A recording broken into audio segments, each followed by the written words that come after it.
Ravi de vous retrouver sur France 24. Vous regardez le journal de l'Afrique. Très bon choix. Denis Sassou Nguesso est à Kigali. Visite d'État 3 jours pour le président congolais. 1 an après une série d'accords conclus entre le Congo et le Rwanda, dont certains controversés. 3 mois de guerre au Soudan et le calvaire des enfants atteints de cancer. L'hôpital de Khartoum fermé. Ils sont suivis en périphérie dans des établissements moins développés. Reportage à suivre.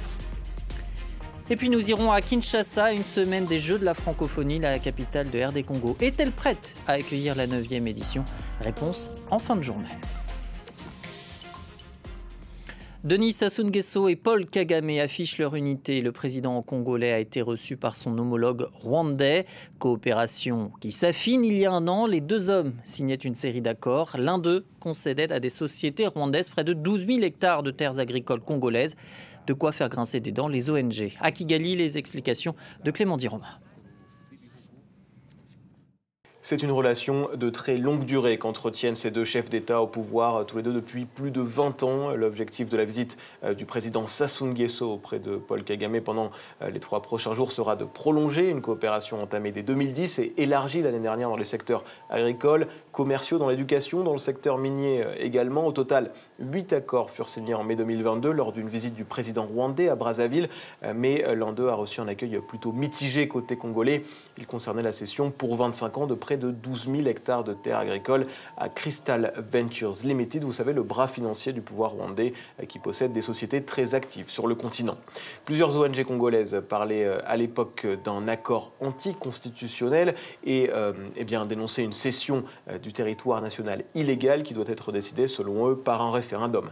Le Congo a un territoire, il faut le rappeler, 13 fois plus important que Kigali, mais n'a que 5% de terres exploitées pour l'agriculture, contre 70% sur le territoire rwandais qui arrive donc à ses limites. L'achat de terrains cultivables devient d'ailleurs fréquent pour le pays de Paul Kagame. Selon l'ONG Crisis Group, le Rwanda a aussi acquis de nombreuses terres en République centrafricaine, un pays où les militaires rwandais sont très présents.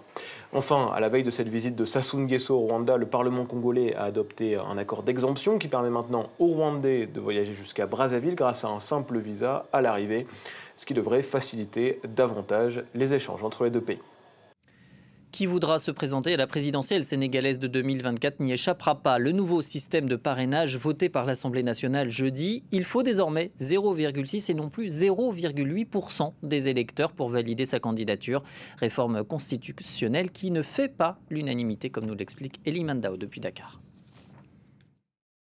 Ce sont les députés dont les partis ont participé au dernier dialogue national ayant abouti à ce projet de loi qui ont dit oui à cette réforme du système de parrainage. Il s'agit donc des députés de la coalition au pouvoir Benno Bokk Yakaar, de Taxawu de Khalifa Sall, l'ancien maire de Dakar, ou encore du PDS, le parti de l'ancien président Abdoulaye Wade. Ce projet de loi va ainsi faire passer le parrainage pour participer à la prochaine élection présidentielle à un minimum de 0,6% du fichier électoral contre 0,8% lors de la présidentielle de 2019. Mais attention, cette réduction du pourcentage ne veut pas forcément dire réduction du nombre de parrains. Tout dépendra du nombre d'électeurs en vue de la présidentielle de 2024.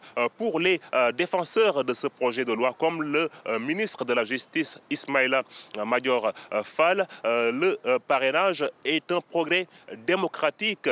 Il fait référence surtout au caractère optionnel de ce système, car les candidats à la présidentielle auront plusieurs autres choix, soit de recourir au parrainage des élus, soit des présidents des conseils départementaux.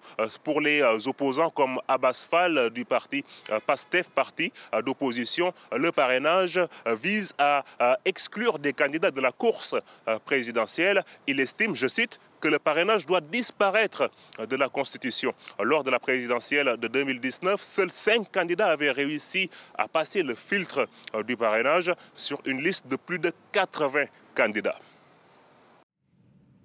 Partons à présent au Soudan. 3 mois que les forces de soutien rapide et l'armée régulière s'affrontent. Des combats qui ont conduit l'hôpital d'oncologie de Khartoum à la fermeture. Résultat, des milliers d'enfants atteints de cancer doivent poursuivre leur traitement dans des infrastructures moins dotées. Reportage France 24 signé Elodie Cousin. Ces enfants jouent comme si de rien n'était dans ce centre médical de Ouad Madani. Atteints par un cancer, ils ont fui Khartoum et la guerre. L'hôpital d'oncologie de la capitale a dû fermer. Plus la guerre s'aggravait, moins les médicaments étaient disponibles. Les médecins n'étaient plus là. Nous avons eu la chance de pouvoir être transférés à Madani. Et Dieu merci, ici il y a des médecins et nous sommes en sécurité. Comme le fils d'Abdoulazim, entre 1500 et 2000 enfants ont été traités chaque mois dans la capitale. Près de 350 sont arrivés ici pour tenter de poursuivre leur traitement. Mais si la ville est épargnée par les combats, l'hôpital manque quand même de tout. Après leur arrivée à l'hôpital, les enfants se sont reposés. Et nous avons tenté de reprendre leur traitement. Nous leur avons donné ce qui était disponible. Nous n'avons pas accès à tous les médicaments. 80% des produits nécessaires sont introuvables. Nous ne pouvons soigner la plupart d'entre eux.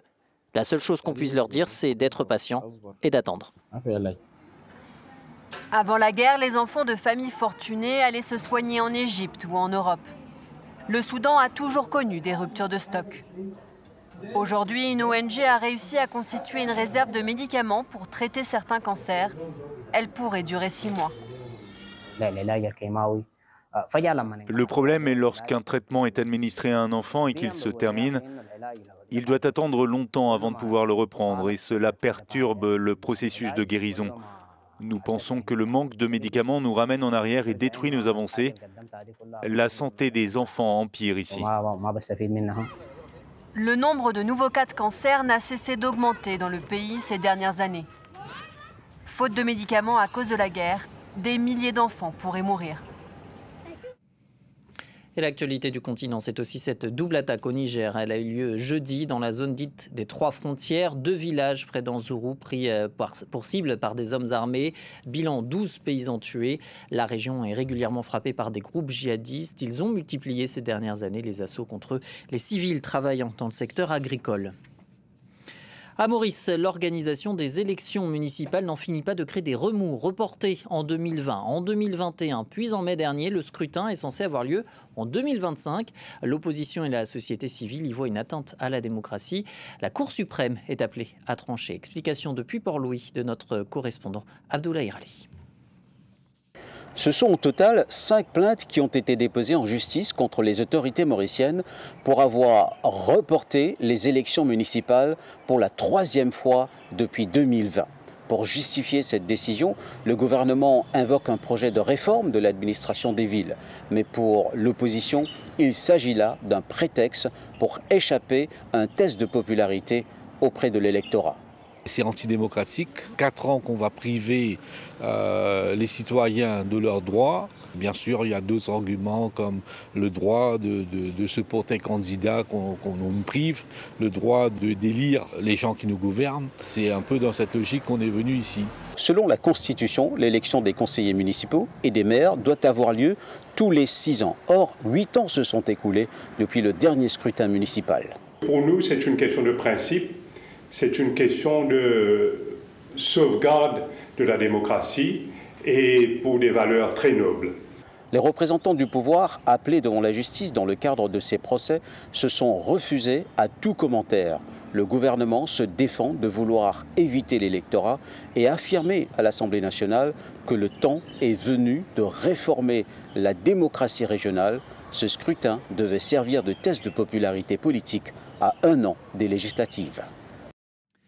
1 heure de transe après seulement quelques bouffées. C'est l'effet procuré par le couche, une drogue faite de produits chimiques toxiques qui imite le cannabis.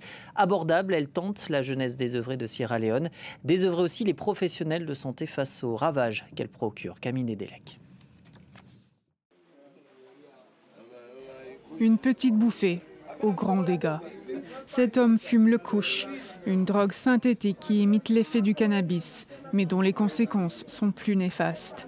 Ici, en Sierra Leone, la jeunesse désœuvrée se laisse tenter. Une dose coûte 3 fois rien. Certains sont prêts à tout pour s'en procurer.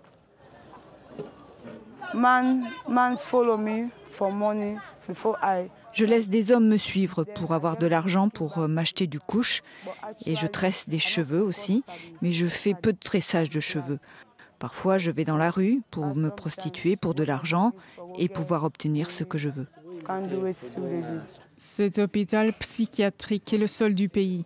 Il est très vite débordé par des patients toxicomanes. Certains sont en état de psychose. Ils doivent donc suivre un traitement de sevrage pendant plusieurs semaines. Je voudrais dire à mes camarades dehors que cette substance que nous consommons, qu'ils consomment parce que je n'en fais plus partie maintenant, je suis une nouvelle personne, cette substance qu'ils prennent n'est pas bonne pour la santé. Le personnel hospitalier affirme que les patients ici ne représentent qu'une petite partie des malades. D'autres n'ont pas eu la chance d'être pris en charge et sombrent dans un état d'extrême dépendance qui peut être mortel. À vos marques, prêts, partons à Kinshasa qui accueille dans une semaine les 9e Jeux de la francophonie. 3000 jeunes, une quarantaine de pays représentés, 10 jours de compétitions sportives et culturelles. Les autorités congolaises éteignent les polémiques, tout est prêt et la sécurité sera assurée. Reportage d'Aurélie Bazaraki-Mangoula. C'est un véritable sprint final ici à Kinshasa. À 7 jours du lancement des Jeux de la francophonie, les ouvriers s'activent pour terminer les travaux à temps. Un défi puisque les autorités ont dû rénover des installations sportives vétustes ou en construire de nouvelles comme des gymnases ou une piste d'athlétisme, des infrastructures qui n'existaient pas dans la capitale. Alors les autorités congolaises se veulent rassurantes. Selon elles, l'essentiel des travaux faits ont un double enjeu. D'abord, accueillir les 9 compétitions sportives annoncées, mais également répondre aux normes internationales. Lors d'une visite des sites qui accueilleront cette compétition, le porte-parole du gouvernement a affirmé que les infrastructures seront terminées dans 3 jours. C'était un grand pari parce que la République démocratique du Congo a hérité de l'organisation des Jeux simplement en 2 ans. Et donc tout ce que vous avez pu voir, que ce soit au stade de Martyr, au stade Tata Raphaël ou à l'Unikine, d'autres bâtiments sont sortis des terres. Et donc c'est l'occasion de dire un merci à tous ces compatriotes et à toutes ces sociétés qui se donnent corps et âme. Et nous espérons que les athlètes qui viendront pourront être bien accueillis et que les Jeux pourront être organisés dans des conditions modernes. Côté engouement, l'ambiance monte petit à petit ici à Kinshasa. Des athlètes et des artistes sont déjà arrivés, venus comme par exemple du Burkina Faso, du Tchad ou encore du Togo. Ils s'entraînent au milieu des ouvriers qui finalisent les chantiers. Au total, 38 pays ont confirmé leur présence. 3500 participants sont attendus pour ces Jeux. Alors certaines délégations ont annoncé réduire voire annuler leur participation pour des raisons de sécurité. Un coup dur pour Kinshasa qui compte sur ces Jeux pour donner une autre image du pays et faire oublier par exemple les problèmes d'insécurité de la capitale. Et avant de vous quitter, je vous invite à regarder demain, samedi, 22h, 15h de Paris, Russie-Afrique, les réseaux d'influence, un numéro spécial de Reporters consacré au mécanisme de l'influence russe sur le continent, avec ce portrait de 2 influenceurs français qui semblent avoir pris fait et cause pour le président russe Vladimir Poutine. Merci de nous avoir suivis. L'aventure africaine continue sur france24.com. Le reste de l'actu internationale, c'est dans quelques minutes. Excellente soirée sur France 24. À très vite.